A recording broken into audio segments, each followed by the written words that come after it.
You are listening to This is Oklahoma, hosted by Mike Hearn, telling stories of Oklahomans and those that have made it their home. What's going on, guys? Welcome back to another episode of This is Oklahoma. Mike Hearn here, your host, back with another episode. Exciting news. This podcast is presented by the Oklahoma Hall of Fame, who have been telling Oklahoma's story through its people since 1927. Follow them online at oklahomahof.com, and then definitely follow them on Instagram for all the information that you need, because I'm sure that's where you follow us as well, at oklahomahof.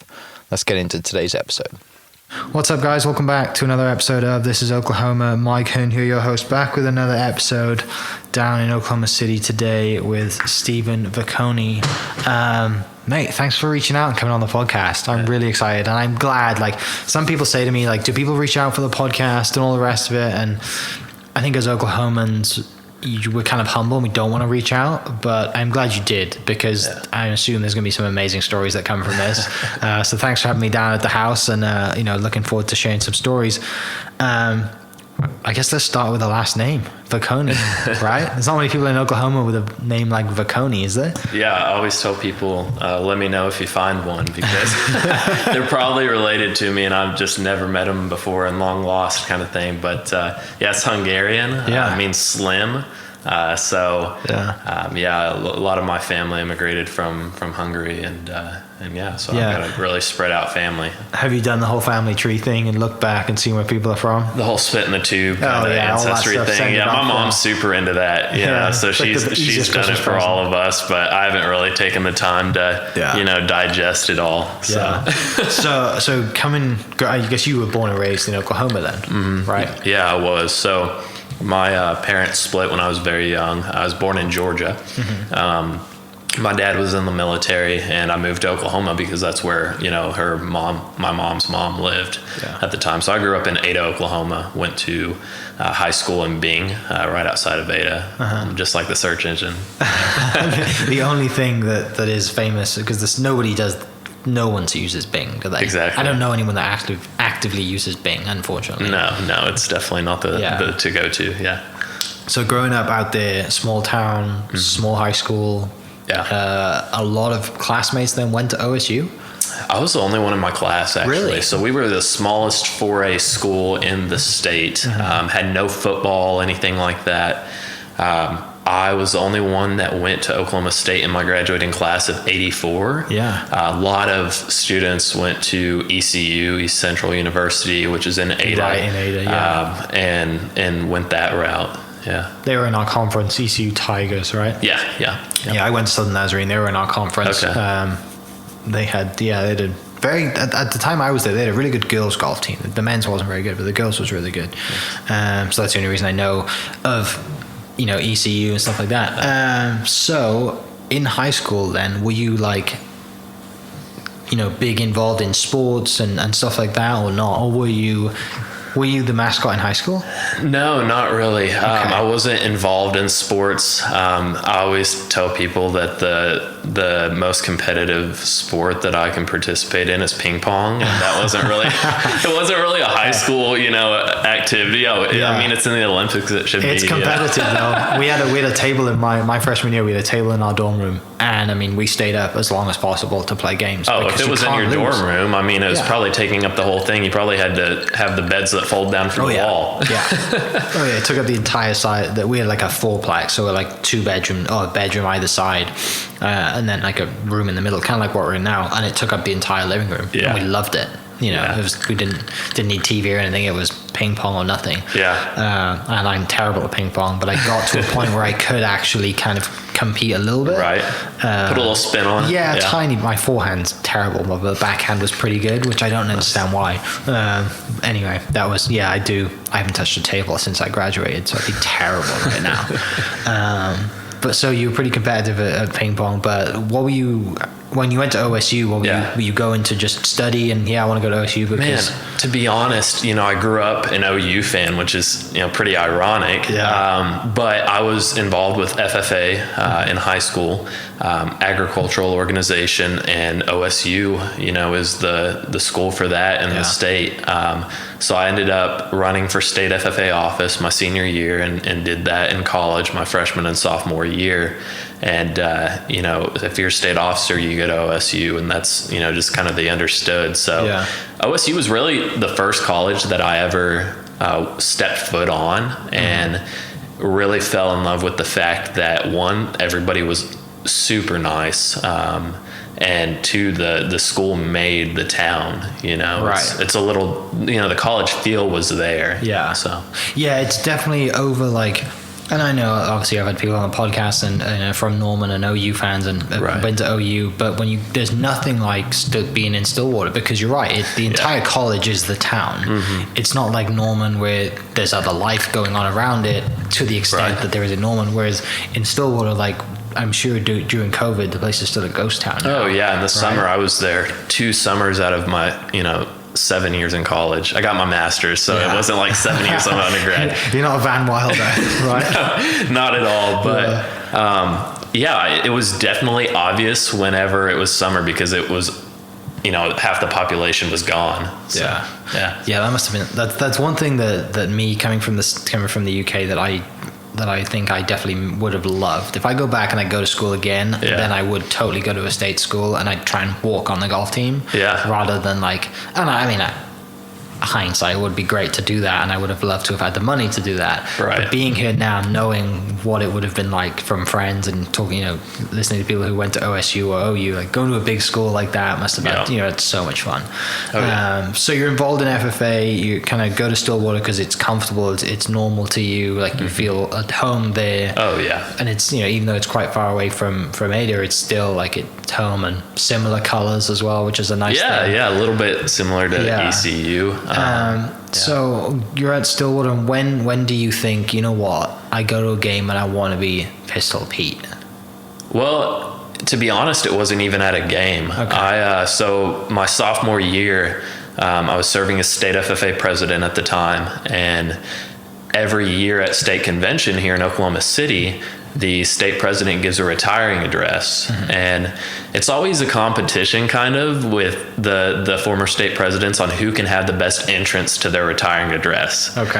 So there's been years when a state president has come in on a horse or on a tractor or whatever, and I was like, you know what, I'm gonna do something totally out of left field, and I'm gonna come in with Pistol Pete, and he's gonna shoot the shotgun off, do the OSU chant, and I'm gonna tell the story of Frank Eaton, who Pistol Pete's based off of, and relate it to how telling your story can impact other people, which at the time I thought this was a guy that wasn't in college. It was someone that OSU had just put on contract, and he was just doing it. But I found out and met the guy that was Pistol Pete at the time, and realized he was a college student just like me. So I was like, hey, like, why not try this and see what it's about, So how did that entrance go?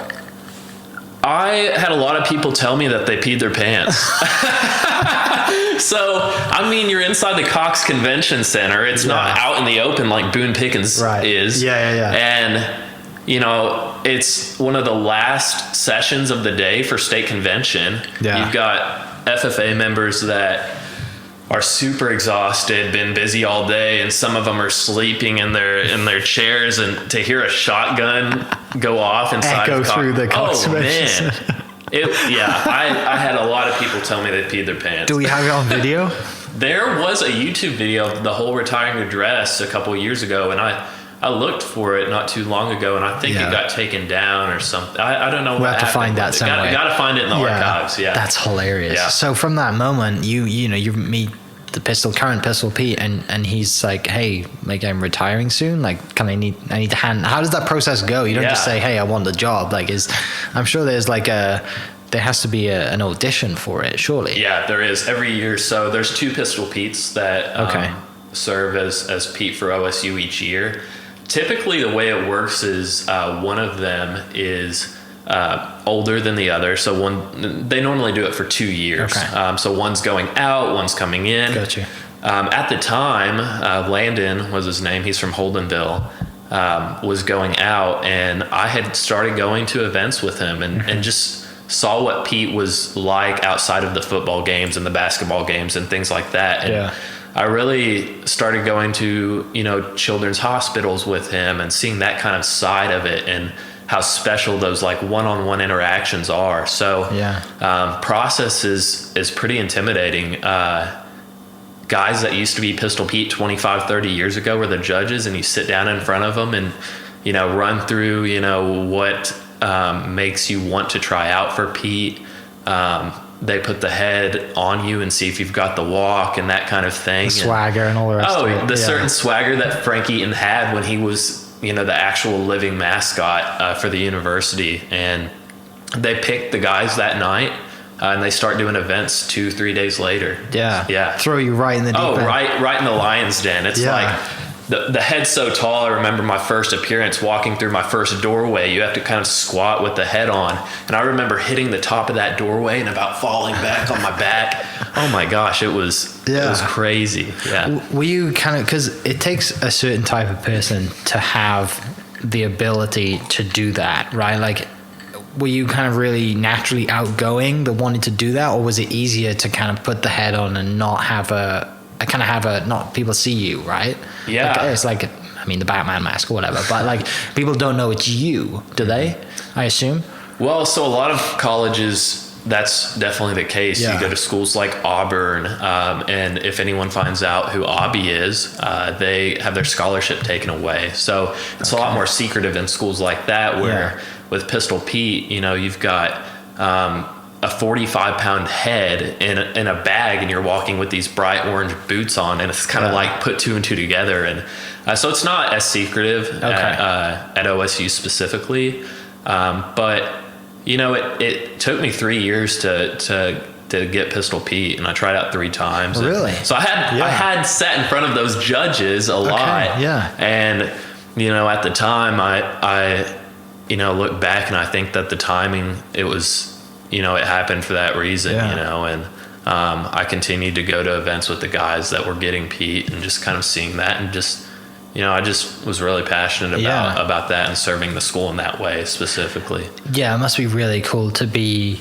and like speaking previously, like obviously Elise was on the podcast and she rode Bullet, and just having that iconic position, and you as well being Pete, like just what that means to every OSU fan, regardless if you're an alumni or a student at Stillwater. But like you mentioned, going to kids events or going to weddings or showing up or whatever it is, right? There's so many occasions other than basketball games, baseball games, football games that everyone sees to be that. So that's obviously, to go back and try out 3 times, that you clearly were passionate about it. Yeah, I loved it.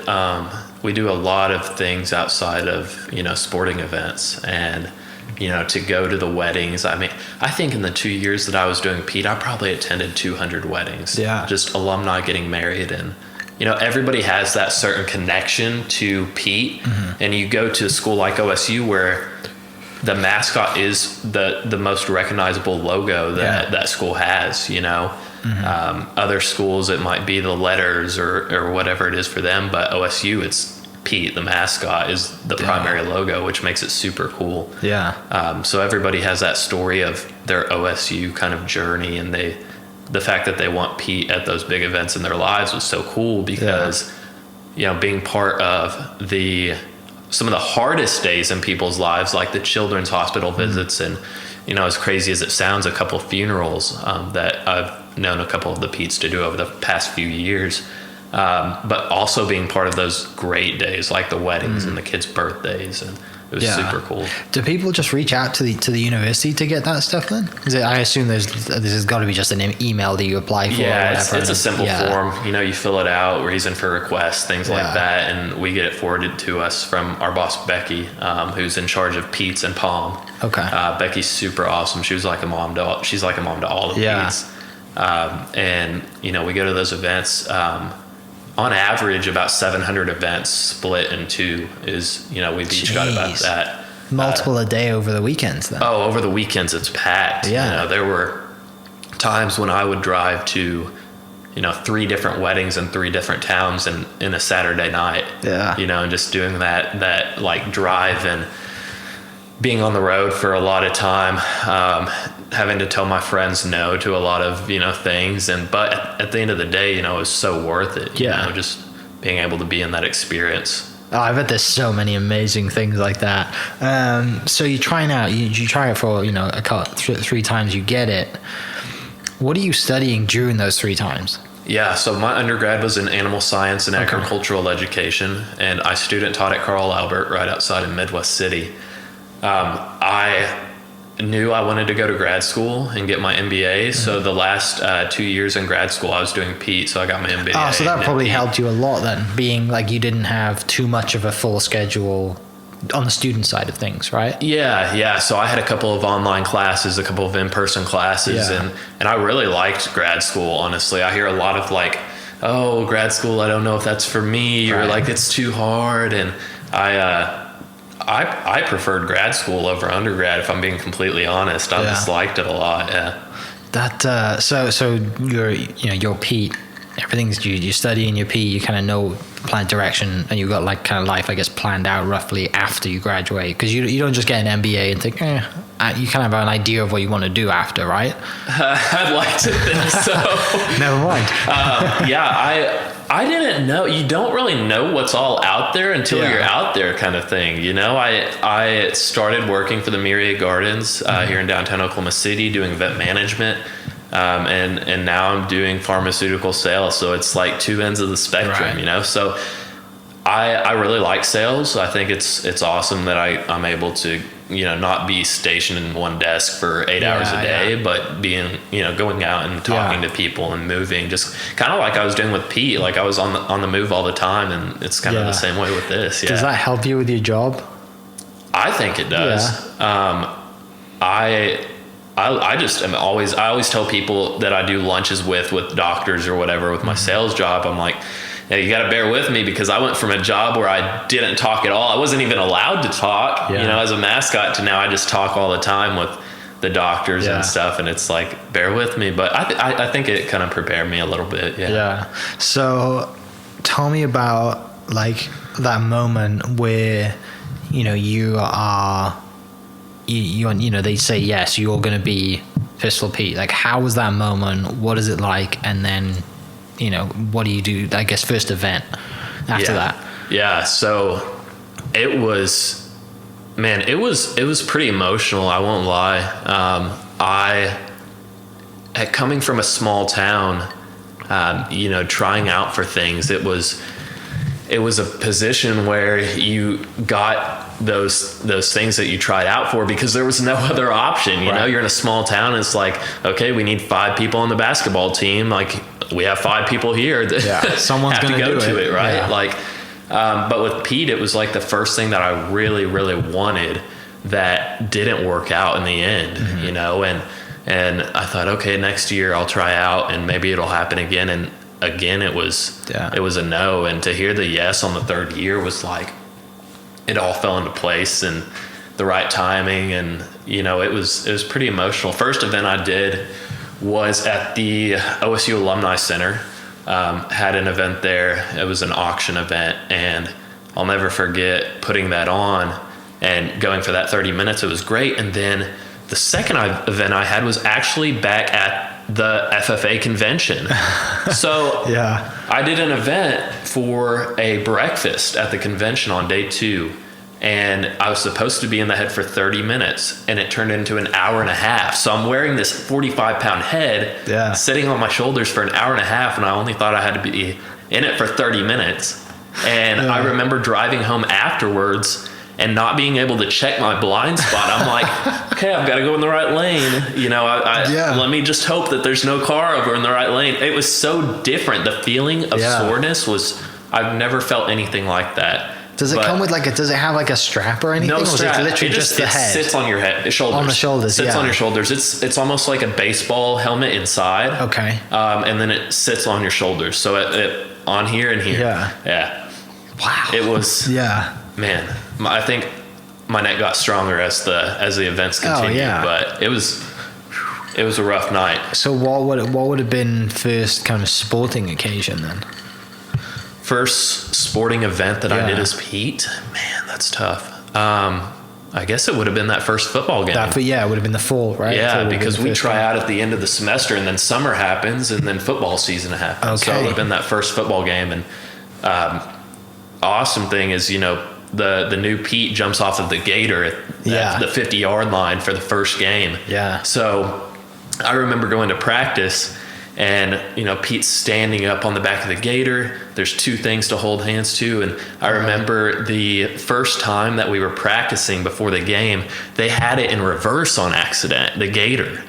So I'm thinking that I'm going to pull out of the tunnel. Right. Instead, it goes backwards, and I'm like, oh my. Whoa. You got this 45-pound head that's above you that's ready. So I try to grab my hands onto the bars, but I've got one, and I'm kind of looking back, and then they crank it and drive, so it goes from back to forward really fast. So I'm like hanging like this a little bit, have to readjust myself, But hopping off the gator and shooting the shotgun for the first time at that football game was unreal.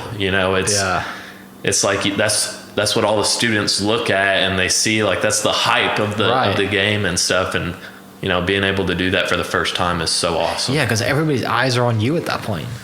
They watch you come out, and it's part of kicking the game off. Yeah, I think it's cool the fact that even though everyone's eye, like they know it's me under there, they still see Pete. Of course. Yeah. So like being able to represent that was just super special. Yeah. And obviously, Les, who's been on the podcast as well, and he's hype man, and being around him and a few Les other is guys. Awesome.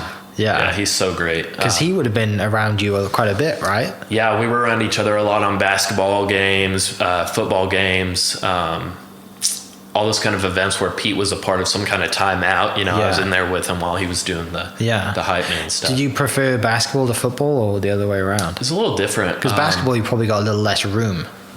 Basketball was a little less room. I got to see things better. Yeah. But it was a little less room. So I always had a cameraman yelling at me. It was almost guaranteed that at least once a game, a cameraman would say, "Pete, your hat's in the way. Step to the left." But football games, everyone thinks that you have the best seat in the house because you're on the field. You don't see anything. But the perception of the yard lines is just way off. But I think that both of them, you had a lot of fan interaction. Whether it was hopping up in the basketball stands and like tossing popcorn into people's mouth during halftime, or just having a kid hand their hat over the side of the bleachers at the football games, and just signing that and tossing it back up there. Cool. Did you have any really good kind of travel games and bowl games and stuff like that? Yeah, we split the away games. Okay. So one of us went to the away games, and we both went to the bowl game, so it was super fun. Okay. And my dad lives in Virginia, and I've got a really good friend that went to school at Virginia Tech, and one of the bowl games we played Virginia Tech, and it was in Orlando, and we got the bragging rights after that win, so that was nice to kind of do that. And my grandpa lives in that area in Florida and stuff, and got to see him, and he came out to the game, and it was cool because I don't think that people outside of the state realize how important college football is to the state of Oklahoma, because we don't have a professional team. We've got the Thunder, and that's basketball, but nothing for football. So it's such a football heavy state with college. So being able to have them at those events was super cool. Did you go to the bowl game in New Orleans over one? I was at that game. No, I was not there. I was at that game, and we got trashed by Ole Miss, right? Yeah, I was at that game as a fan. Yeah, same. It was not fun at all. We had a good time. The game was terrible. We had a really good time. All I heard from all the fans was "Hotty Toddy." Oh yeah, it was Ole Miss. I mean, that's kind of a home game for them, wasn't it? They weren't as far away as we were. But that must have been really cool to be able to travel and go to games like that, and with there being two of you, there's a little less pressure, right? A little less time, a little more time, a little less pressure. You're not as kind of strung out, right, through all the events. Yeah, specifically at football games. I mean, at home games, we rotate every quarter, but at away games, we're out there the whole time. Yeah. So, it's still really a lot of events. 700 split into two is a ton, but having that like one extra guy there to help out is super nice.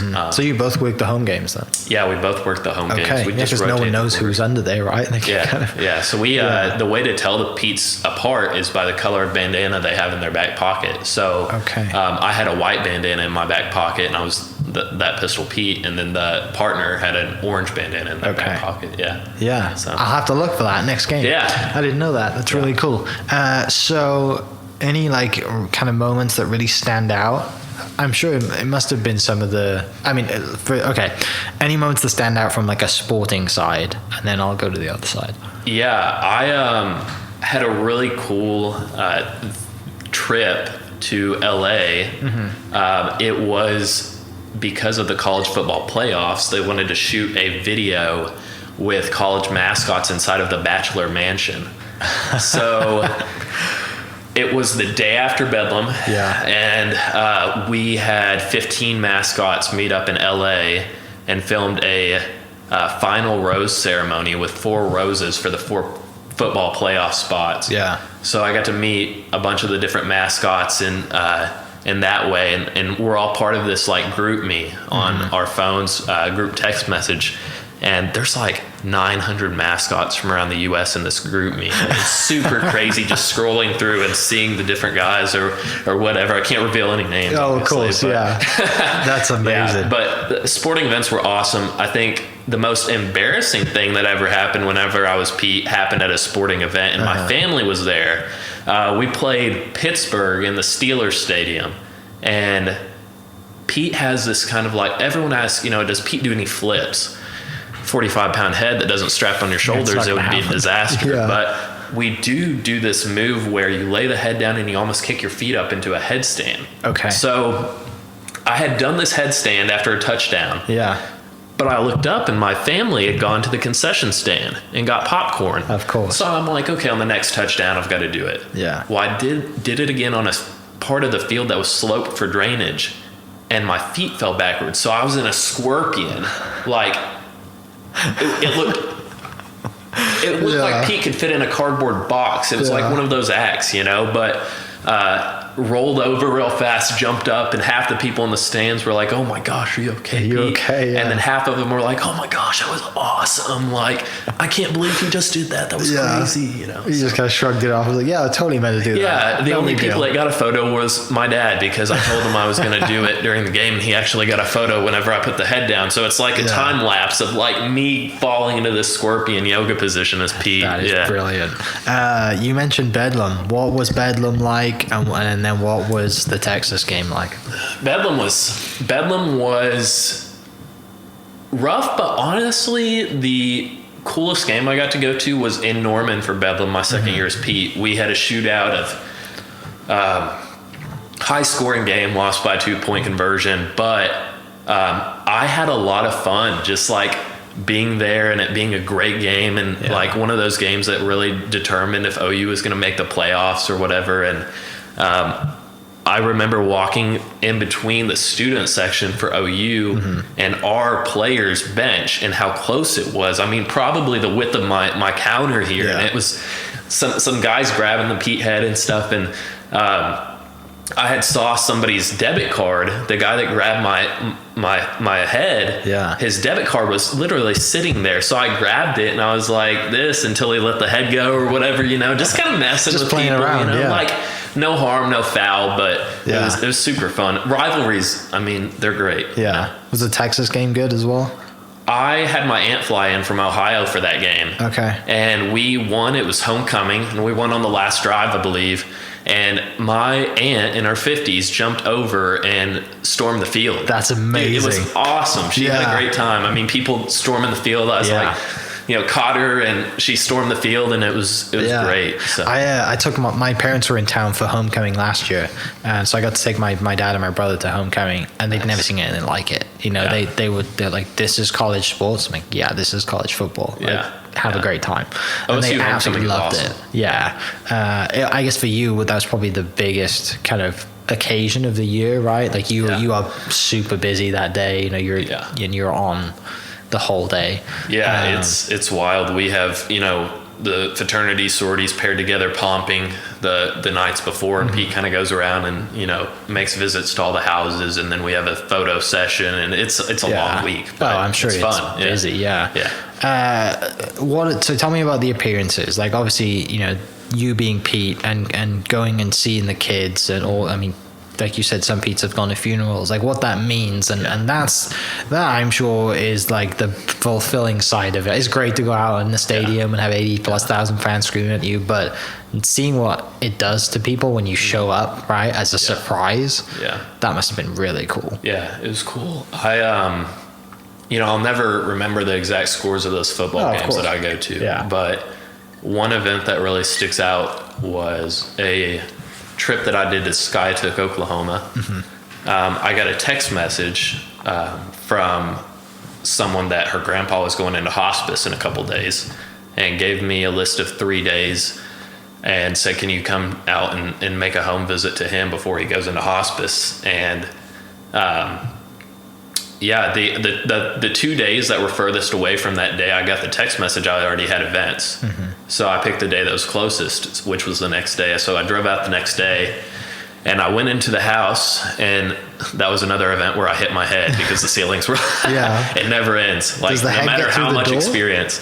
Oh, the head fits through the doorway, but it's standing up and you forget, and then you put a hole in the ceiling. But went into the house. Guy was watching TV.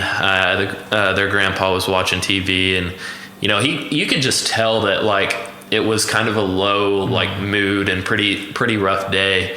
And then some kids came out of the bedroom and yelled, "Pistol Pete's here, Pistol Pete's here," you know.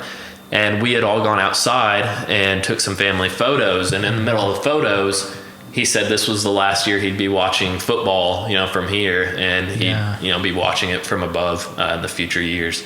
But that was one of the moments I was glad I had a mask on, you know, a head on, kind of emotional. But after the photos, after the kids went inside, we were in the yard, and I just took all my stuff off and put it away, and just talked to him about how him and his wife met at OSU, and how OSU had this huge like impact on his life.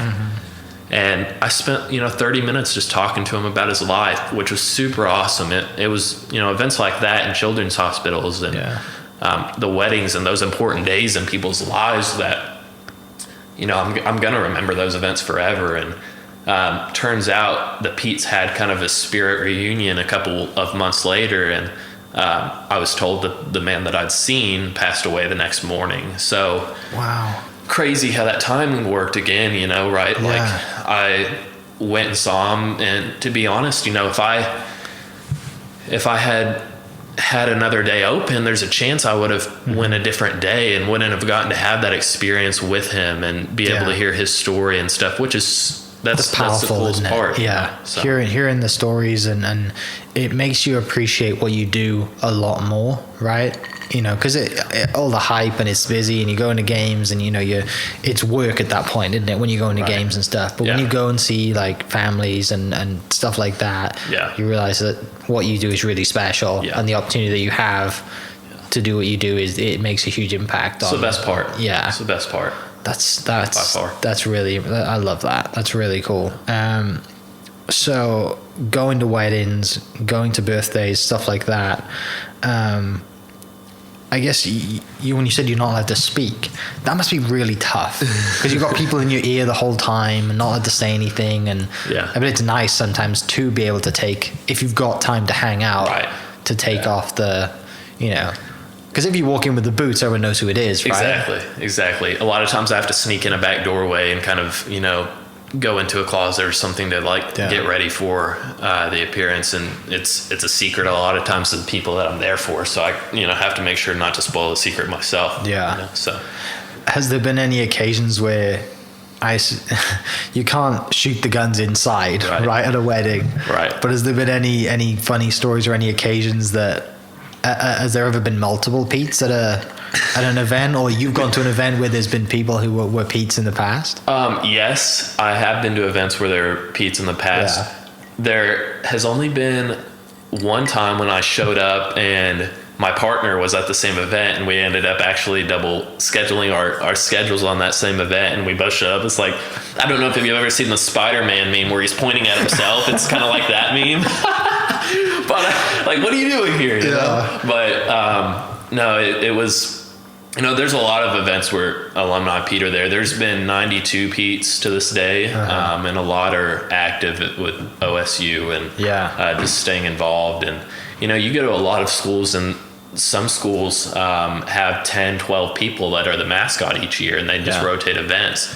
But to have such a small, almost brotherhood, you know, is like super special. And, you know, we make sure we stay in contact with each other and, you know, have those reunions. Yeah, because I asked Elise this. I asked Elise if, like, you kind of have a group or, like, the, you know, with the spirit riders that kind of hang out. And she's like, yeah, we kind of have a Facebook group, but that's it. Yeah. Like what you said, you know, you have so many 92 people that you kind of really stay in touch. I'm sure it's nice at the reunions to go and hang out and tell stories of Pete back in the day and what Pete looks like now compared to what he did back, you know, just the differences, right? And kind of hang out and talk about those experiences. Yeah, it was a lot different for a lot of the guys that are the judges now. You know, they a lot of them did different types of appearances, or, you know, there was something different about the costume. And, but, you know, everybody's got a couple of those stories that are just like really, really cool stories, you know.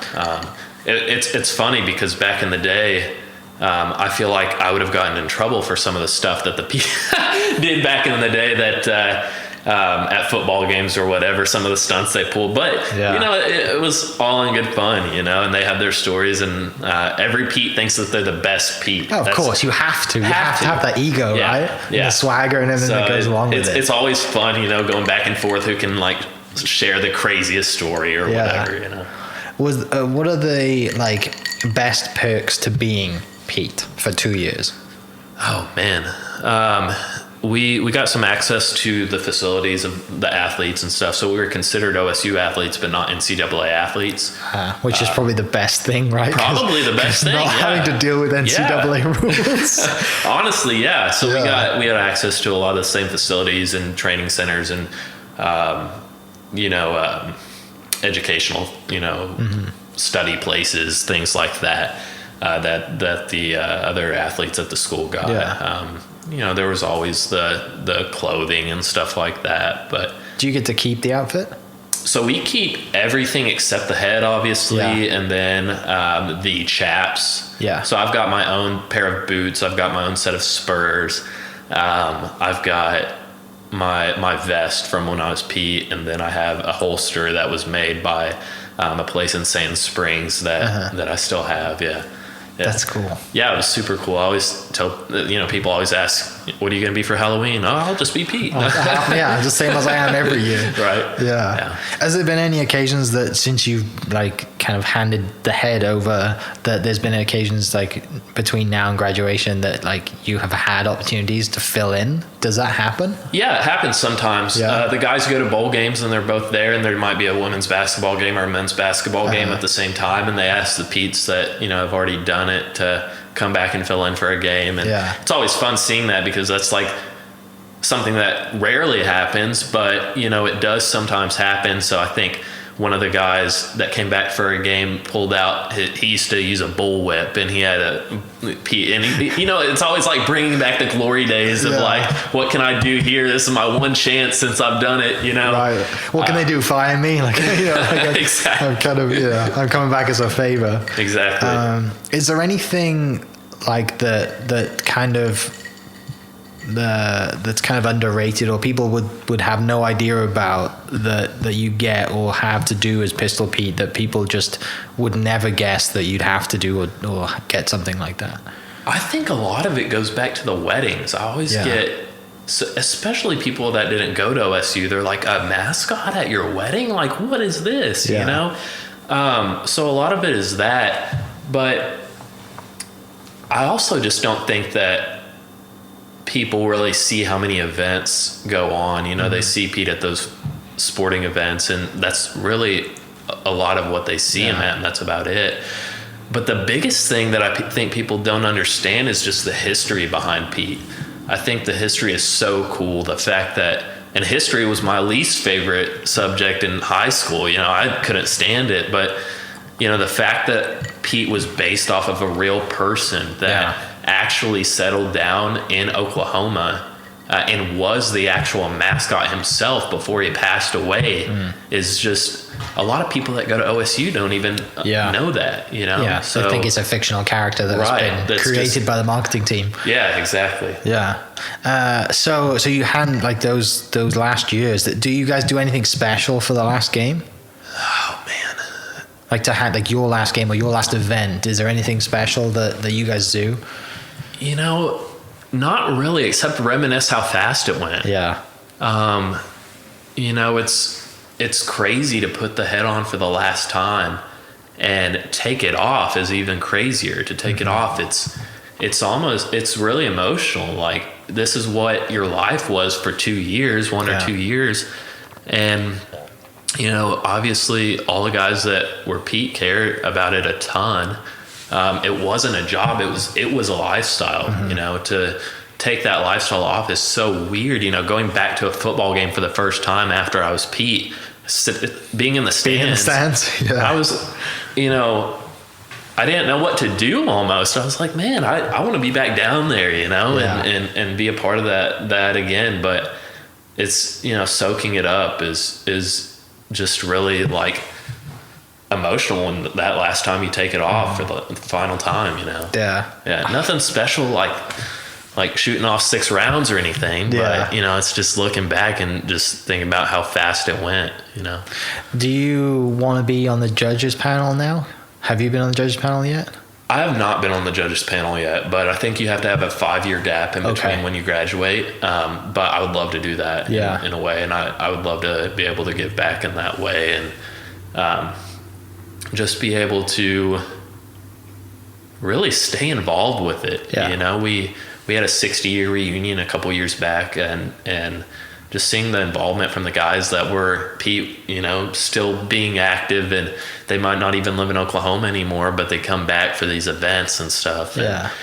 And just keeping that tradition alive. We want to be able to stay judges and be part of that selection process, and I would love to do that one day. That would be kind of going full circle, wouldn't it? Being the opposite side of the desk, kind of judging people and picking out and knowing what you felt like in that position. Exactly. And especially going after it, 2 or 3 years in a row to try and get it, and then finally getting it. Knowing that, look, if you've done that, you know what it takes, and see the passion that you had, and you can see it in another little kid at that point. Oh yeah, look back and remember when I was in those shoes for sure. I do have guys that come up and they've tried out a couple times, and I'm like, man, I've been there, just stick it out, and nothing's promised, obviously, but I see a lot of passion for the guys that try out. People always ask, how many people try out a year, and the average is about 15, but people always think it would be 100, 200, whatever, but those guys that do try out, man, they are they're diehard, and they want that lifestyle. Right. Yeah, it's totally opposite to being a pom girl, right? Like you got hey, the pom girls are great. I know, but what I'm saying is, like, you probably get 200 people who would want to be a pom girl rather than 15 guys who are really passionate about, not to say that the pom girls aren't passionate about it, but just the numbers who, try out for, the pom girls compare. Well, it could be anything really. Yeah, their process is, I think, a 3-day process.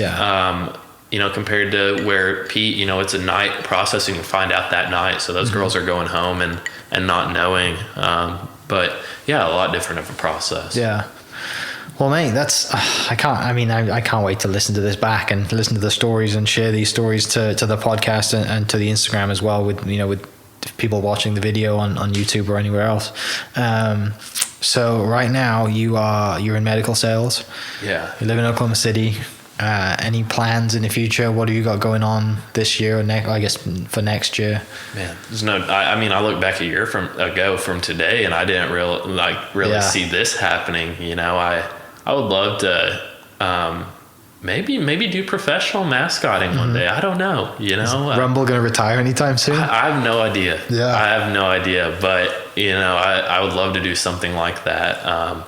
I look back at OKC, and OKC is a place that I feel is a lot like Stillwater in a lot of ways. The people, and it's kind of got a small town feel to it, even though it is a big city for Oklahoma and things like that. But who knows? Who knows? I love crafting and making things, and I'd love to own my own business one day with that. Who knows? Who knows what'll happen? But I had a lot of great memories at OSU. I pulled this book out of my closet. One of the coolest professors that I ever had gave me this book and wrote a note. Long story short, when Frank Eaton was still alive, he had donated a bunch of his autobiographies to OSU. And this is his autobiography, and my professor was a student at the time and paid to keep this book. And he wrote me a letter after taking his class and said that he felt like somebody that was Fistful Pete should have the book. And it's actually signed by Frank Eaton in here.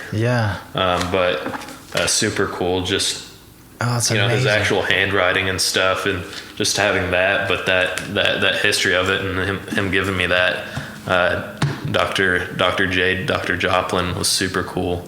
But I don't know what the future holds. It's that's the beauty about it. It is the beauty about it. It is. I think we share the same kind of ideas on stuff like that. Like I'm not someone who plans. I mean, I'm a Welsh guy who hosts a podcast about Oklahoma, as you can tell. But it's, just having just the ability to think, whatever opportunity comes, I have the chance to take whatever way I want to go, right? It's that kind of nice way to freedom, and you can always get a job somewhere. But mate, thanks for coming on the podcast. Thanks for having me.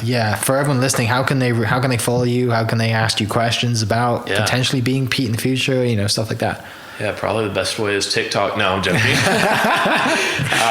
Steven goes viral on TikTok. Not yet. I've got Instagram, Steven with a V, Vekony, Vekony. I love to answer any questions and whoever wants to know about Pete. Awesome. Well, mate, thanks so much for coming on the podcast and reaching out. Thanks for having me. For everyone listening, I'll post the link to Steven's Instagram in the description down below. And if there's any, kids out there listening, or parents who want their kids to go to OSU and become Pete, reach out, because I'm sure you're going to have a lot of lifelong memories, build amazing relationships, and become part of the brotherhood that's 90 plus people, right? Go Pokes. That's right. Awesome. Thanks for listening, guys. We'll catch you next episode. Cheers. This podcast was presented by the Oklahoma Hall of Fame, who've been telling Oklahoma's story through its people since 1927.